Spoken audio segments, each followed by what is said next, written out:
Is it on? Yep. Hey guys, here we are. What day is this? Thursday, about 9 o'clock at night, and we're here at our storage locker in Burnaby. Well, it's a mess. It's a mess. We got a ton of. This is just a very quick video. Just one of the things that we do for our clients and for our listings, even our rental listings, is we generally will stage everything that we can.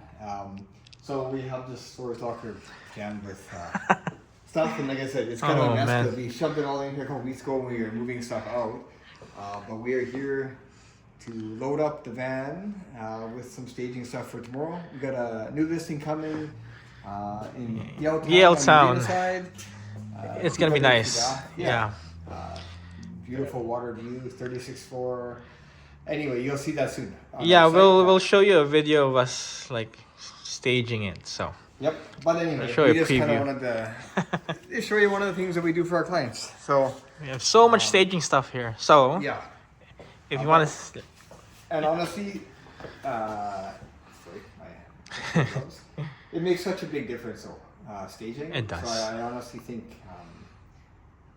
I think everyone should do it if possible, but yeah, it just makes a huge difference. So over the years, we just kind of started doing it maybe 4 years ago and just keep collecting things as we need them. And now we have enough stuff to stage. We've had a three level townhouse and a couple condos staged at the same time. So, and we just keep getting more stuff. So anyway, that's all. We'll talk to you again. Thank you. And yeah, we'll show you a preview of the next listing. Yeah. When we're staging it. Okay, thanks guys. Okay, See you later.